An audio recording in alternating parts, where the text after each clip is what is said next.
माँ के गर्भ में अगर बच्चा देना है तो इसी तरह के उदाहरण बच्चा को दे, इसी तरह का उदाहरण ताकि देश की बंदी सुधरे। हम पर टीचर पर कितना केस हुआ हमको नहीं पता, लेकिन हम पर 8 केस मात्र हुआ है 17वीं बीपीएससी में। हम तो चाह रहे कि 17वीं बीपीएससी में 17 केस हो जाए, कोई फर्क नहीं पड़ता। रजाई से बाहर निकलिए, आपका हक छीना गया है, आपका रोटी छीन लिया गया है, कभी बीबी भी छीन लेगा सब। कहते हैं ना कि अगर बार बार अन्याय के खिलाफ लड़ना बंद कर दो तो अन्याय की दीवार मोटी होती चली जाएगी।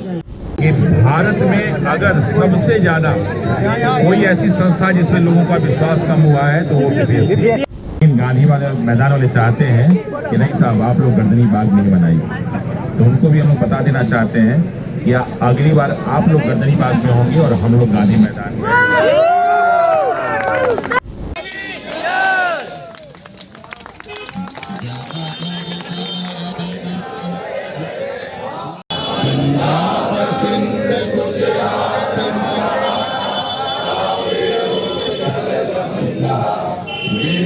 हिमाचल यमुना गंगा उच्छल जलधि तरंगा, तब शुभ नामे जागे, तब शुभ आशीष मांगे, नारे सब जगन्नाथा, जन गण मंगल दायक जय हे भारत भाग्य विधाता, जय हे जय हे जय हे जय जय जय जय हे भारत माता की जय, भारत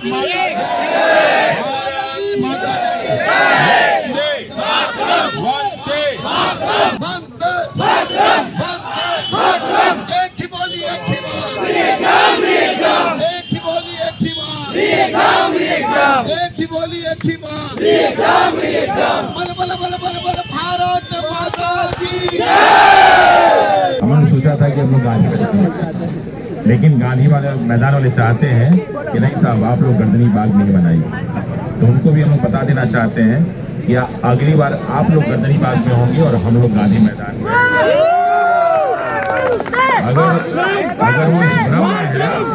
अगर वो इस भ्रम में है आपको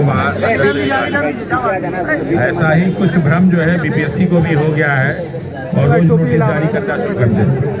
लेकिन मैं आपको बता दूं कि भारत में अगर सबसे ज्यादा कोई ऐसी संस्था जिसमें लोगों का विश्वास कम हुआ है तो वो बीपीएससी है। और बार बार बीपीएससी को कहना पड़ रहा है कि साहब मेंस की तैयारी कीजिए, ये तैयारी कीजिए, हम लोग पे विश्वास मत कीजिए। हम लोग तो ऐसा कुछ कह भी नहीं रहे हैं, लेकिन बीपीएससी को बार बार जो है बैठ के नोटिस देना पड़ रहा है। देख लीजिए कि आपका विश्वास कहाँ तक कम हो चुका है। आज ये गणतंत्र दिवस और सबसे बड़ी चीज है कि हमारा संविधान निर्माण का जो लागू होने का 75वां वर्ष भी मनाया जा रहा है।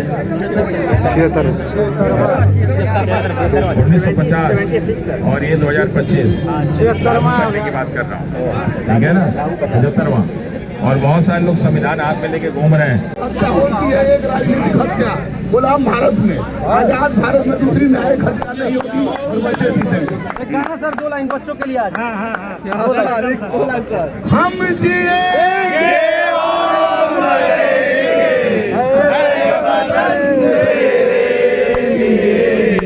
दिल दिया है जान भी देंगे, है वतन तेरे लिए, दिया है जान भी देंगे, है वतन तेरे लिए।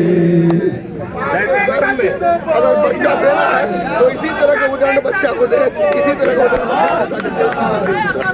जी सर, तो क्या कहिएगा सर अभी बच्चों को यही घबराना नहीं, रुकना नहीं, झुकना नहीं, टूटना नहीं, और आपस में एक रहिए। और सबसे महत्वपूर्ण बात केवल 20,000 बच्चों की डिमांड है। 20,000 बच्चे अगर आ गए तो उस दिन मैं लाठी खाने के लिए क्या गोली। अब देखो मेरा कंटिन्यू ब्रीडिंग चल रहा है और स्थिति कल करना था पर लेकिन डॉक्टर ने बोला कि बच्चों के लिए तो वैसी परिस्थिति में हम लोग अस्पष्ट बता रहे हैं भारत माता की जय, भारत माता की जय, भारत माता की जय। तिजोरी है। अब बच्चे लोग से यही अनुरोध करेंगे कि गर्मी झाड़ा खत्म हो गया, रजाई से बाहर निकलिए, आपका हक छीना गया है, आपका रोटी छीन लिया गया है, कभी बीबी भी छीन लेगा सब, तो ऐसा मत कीजिए। सब लोग सामने भिड़ गया है और हम लोग भी मरमल्टक में तैयार हैं, तो फिर डरना किस चीज का।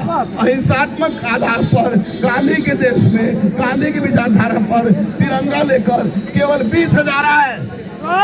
मैं दावा करता हूं बजरंग बली कसम, और जो टीचर बच्चों के लिए नहीं लड़ के अपने में लड़ रहा है, मैं उसे शिक्षक नहीं मानता।